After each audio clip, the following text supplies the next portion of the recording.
doing? I'm Saurabh Faruti. I'm the founder and CEO of Fanchise, and we are creating the first fan-run sports league. So how many of you out there are diehard sports fans? I hope most of the room. How many of you have ever felt like this?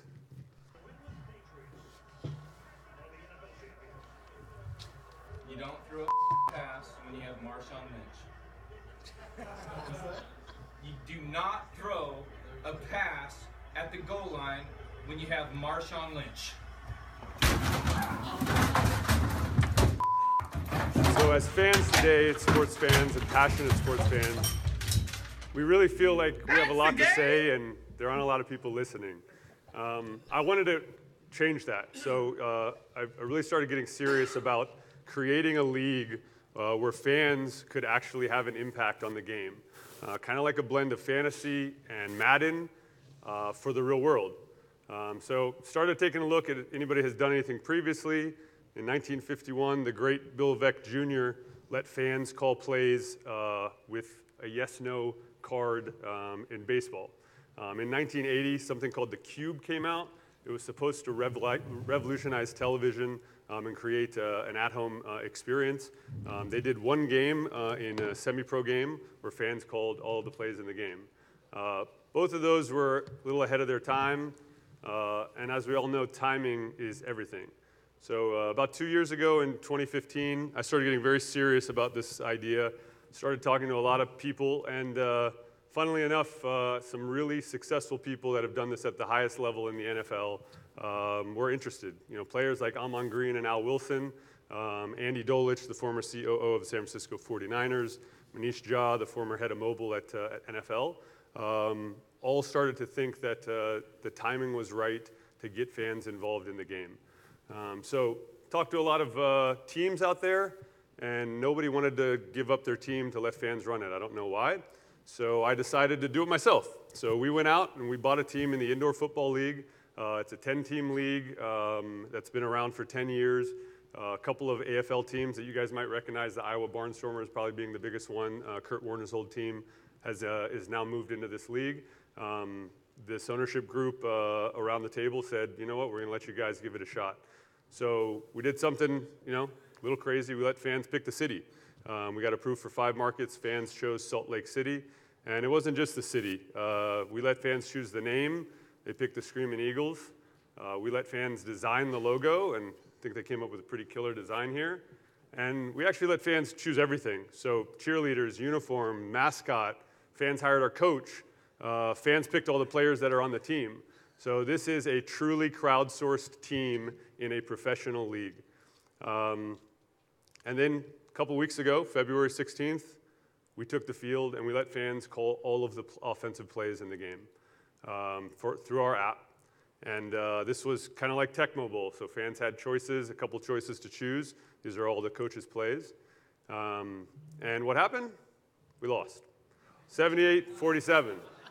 But if you really dig into the numbers, fans did a hell of a job. I mean, yards per play, touchdown scored. We were 5 for 5 in the red zone. Really, I throw this up to, it's a young team. We had 16 penalties. We had 4 turnovers. So fans did a great job. Slate said, hey, this is maybe the future of sports with fans calling plays from their smartphone. I got a text message from Australia. Hey, I called a touchdown from Australia. That was great. I had a buddy in a taxi cab said, I just called a touchdown from the taxi. So, you know, and we had fans tweeting out their stats after the game of what they'd done and what they'd accumulated in play calling. We surveyed our top 2,000 fans, and what did we find out? About half of them were in the arena, half of them were outside the arena. We had about 8,000 people in the arena for that game 1. 71% of them had used the app since the first game, and 100% of people that were calling plays said they will continue to call plays for the Screaming Eagles. Prior to downloading the app, 2/3 of the fans had never heard of the IFL. So we had some great exposure as well. We about had 175,000 people watch the game. Sports Illustrated live streamed the game on Facebook and YouTube. We had fans call about 33,000 plays for that game, and we had engagement from 99 countries. This was the #1 most watched game in the IFL history. It's been around for 10 years. So what are we trying to do? Where did we come from? Where are we going? We acquired the team in October of 2015. We actually acquired a second team in the league, the Colorado Crush, in October of this past year. And in May of 2017, we're going to move the Colorado Crush onto the platform. And our two teams are going to play each other that month. And it'll be the first time fans versus fans in a professional sport. The big picture here is not just one or two teams.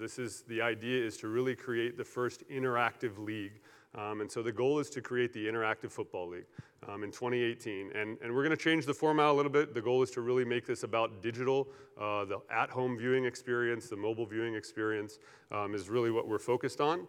And this is really kind of bridging the gap between traditional sports, gaming, fantasy sports, and what does it look like? It looks like this. Defensive coordinators up here. This is Ben. This is Noel. 4th down, big play. What are you calling it? I'm going to pass. We still got 11 yards to go. I don't want to see him kick yet. I want to see him pass it in. Kind of a rough start out there, but it seems to be coming back now. What do you think? Yeah, I'm actually pretty encouraged. Fans are doing pretty well to get a couple good drives in there. We're getting better. All right, Ben and Noel, thanks very much. Enjoying the game in 117. Let's see this 4th down. Screaming Eagles going for it here. Verlon Reed drops back, lots of pressure, looking deep into the end zone. Yes, touchdown! What a great fan play call. What a great fan play call. Derwin Lauderdale again. So that's what we're doing, and we'd love you guys to join us to make some history here. Thank you, Fanchise. We'll take questions from the judges now. First of all, it's great, so creative, and it's the kind of idea that a lot of people might have but wouldn't have the courage to give it a shot, so kudos to you. So I was just curious, in terms of helping the fans make decision-making, how robust is the analytics and trying to put them on the same footing as a GM who might work for an NFL team? We've created something called the virtual front office, which we've got our coaching staff, players, and front office actually providing a lot of video breakdown, film breakdown on gameplay, play calling. So fans can get into this as much as they want. It's as much a learning experience as it is kind of in-game play calling.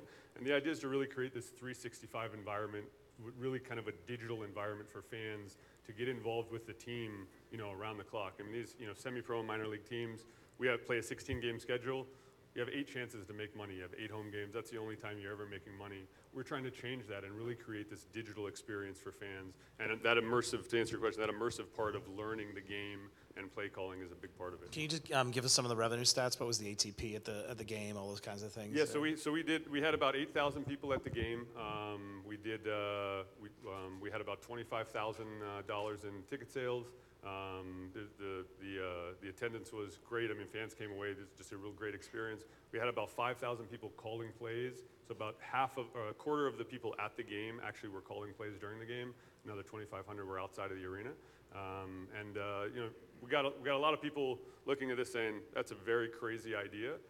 Go prove it. So now that we've proven it, people are coming out of the woodwork, sponsors and everybody to get involved. We're talking to a couple big media players about actually getting behind this in a big way. So really what we look at is 2017 is kind of proof of concept. 2018 is to really create the opportunity on the media side and sponsors. And so you got traditional ticket sales, sponsorship sales, and merch that should hopefully come up because of this interactive experience. But I think the big play here is on the media side.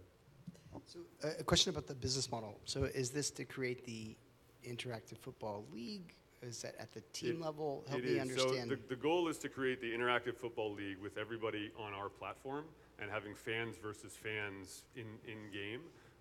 But we're also creating the platform to license. So I think this applies to, for example, independent and semi-pro baseball. So you can imagine all the in-game opportunities and strategy that go along with that. It's an aging demo right now, so to get the younger crowd in, create an interactive baseball league. So we're really looking at this as kind of the future of sports and interactive sports in general. Just one question on sort of the user experience, user story. So how do I, as a fan, actually get to call the play? Like, what's the mechanic that actually happens? So you get an alert on your phone when we're on offense and we're not doing defensive plays yet. You're served up on. So I'm chosen one out of X thousand. Anybody Okay. that downloads the app can call plays inside or outside of the arena. So how does it decide which play is called? Is it like crowdsource? It's like Every the most play. votes per play? Exactly right. Yeah. So so right now it's. So you're just contributing everybody to gets the one crowd's vote. vote. Yeah, but we're going to be gamifying that experience. So the idea is as you move up the ladder from your fan IQ, which we're building fan IQ in, you now actually have more and more voting power and more ways to impact the team. Got it. Okay. Great. Thank you very much, Fanchise. Thanks a lot.